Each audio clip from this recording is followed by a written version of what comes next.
स्वागत है आपका अपने YouTube channel HSC mining surface project awareness 888 में। हाजिर हम नए दिन और नए टॉपिक के साथ। टॉपिक ऑफ टुडे, आज का जो टॉपिक है अपना है what distance should maintain using multiple side बूम्स for lowering long heavy pipe in trench. यानी कि ट्रेंच में लंबे भारी पाइप को नीचे उतारने के लिए मल्टीपल साइड बूम का उपयोग करके कितनी दूरी बनाए रखनी चाहिए।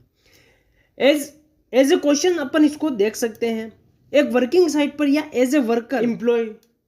तो यह जानना भी इंपॉर्टेंट हो जाता है कि इस कंडीशन में अपने को किस तरह से इस कंडीशन से डील करनी चाहिए या डील कर सकते हैं। तो जानते हैं साथियों, the distance between cranes when using multiple cranes to lower a long pipeline, it depends on various factors such as the weight and dimensions of the pipeline, the capacity and reach of the crane, the terrain and enrollment conditions and safety considerations। यानी क्या, trench या खाई नाली excavator पीट में एक लंबी pipeline को नीचे करने या डालने के लिए कई क्रेनों का उपयोग करते समय अपने को इंपॉर्टेंट पॉइंट जो हो सकते हैं, जैसे क्रेनों की बीच की दूरी जो सेफ डिस्टेंस पर हो, और यह डिपेंड्स होता है वॉरियस फैक्टर के ऊपर, जैसे पाइपलाइन के वजन और डायमेंशन के आधार पर, क्रेन की क्षमता, कैपेसिटी और उसकी अप्रोच पहुंच तक, एरिया और इन्वायरमेंटल या पर्यावरणीय स्थिति, सुरक्षा विचारों जैसे मोस्ट ऑफ फैक्टर्स पर निर्भर करती है।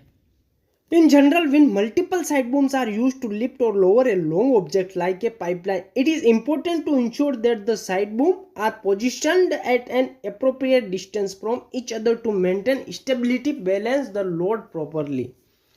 यानी कि सामान्य तौर पर देखें तो जब पाइपलाइन ऐसी लंबी ऑब्जेक्ट्स वस्तुओं को उठाने या नीचे करने के लिए कई साइड बूम का उपयोग किया जाता हो, इस कंडीशन में यह सुनिश्चित करना महत्वपूर्ण हो जाता है कि साइड बूम एक दूसरे से उचित दूरी पर स्थित हो कि और साथ ही साथ साइड बूम की स्टेबिलिटी या स्थिरता बनाए रखता हो, लोड को ठीक से बैलेंस करना और किसी को रोकने या साइन देने के लिए एक सुरक्षित दूरी पर विजिबल एरिया पर स्थित करना हो, इस तरीके से।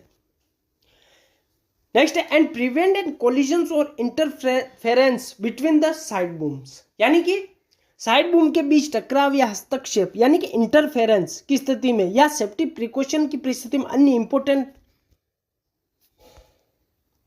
Specific factor that will need to be considered. यानी कि जो अन्य कारक यानी कि जो स्पेशल फैक्टर हो सकते हैं उनको भी अपने को यानी कि उनके ऊपर भी अपने को विचार करने की जरूरत है। जैसे first, lift capacity of the side booms to be used safe working load. यानी कि उपयोग किए जाने वाले साइड बूम की लिफ्टिंग कैपेसिटी और सुरक्षित कार्यभार उठाने यानी कि सेफ वर्किंग लोड के अकॉर्डिंग साइड बूम का चयन करना है।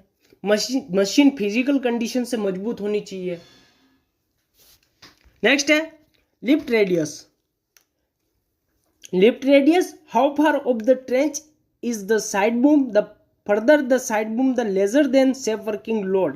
A full extension side boom could be at 25% of a rated safe working load। यानी क्या, साइड बूम ट्रेन से कितनी दूरी पर है, साइड बूम जितना दूर होगा सेफ वर्किंग लोड उतना ही कम होगा, क्योंकि जब बूम एक्सटेंशन होगा तो उसके साथ साथ सेफ वर्किंग लोड भी रिड्यूस यानी कम होता जाएगा। एक पूरी तरह से एक्सटेंशन किया हुआ साइड बूम का रेटेड सेफ वर्किंग लोड का 25% हो सकता है, जो इन मल्टीपल साइड बूम के जो सेफ वर्किंग लोड चार्ट है उसके अकॉर्डिंग अपन इसको कंसीडर कर सकते हैं। नेक्स्ट है स्ट्रेस इन द पाइप। यानी क्या, पाइप में स्ट्रेस आना, उस कंडीशन में अपने को क्या करना है, simple beam analysis with multiple point load to simulate pipe being picked up will check for bending stress, longitudinal stress and local buckling. यानी क्या, उठाई जा रहे पाइप का एनालिसिस करने के लिए मल्टीपल पॉइंट लोड के साथ एक सिंपल बीम एनालिसिस जिसमें बेंडिंग स्ट्रेस यानी कहीं झुकने वाला तो नहीं है, लॉन्गिट्यूडिनल स्ट्रेस या और लोकल बकलिंग की जांच करेगा, जिससे वो पाएगा कि पिकिंग किए गए या उठाए गए पाइपलाइन के मुड़ाव, एटन या झुकाव की स्थिति तो पैदा हो रही है या नहीं। तो होपफुली साथियों इस वीडियो की मदद से आपको पता चला होगा कि मल्टीपल साइड बूम के बीच की दूरी इनके वॉरियस फैक्टर के आधार पर निर्भर करती है, जैसे उनकी लंबाई के आधार पर, उनके कैपेसिटी के आधार पर और उनकी जो लोड जो पाइपलाइन का लोड है उनके आधार पर इसके बीच की जो मल्टीपल साइड बूम्स है उनके बीच की दूरी सुनिश्चित होती है। तो आज के लिए इतना ही साथियों, मिलते हैं नेक्स्ट टॉपिक में, तब तक के लिए थैंक्स फॉर वॉचिंग।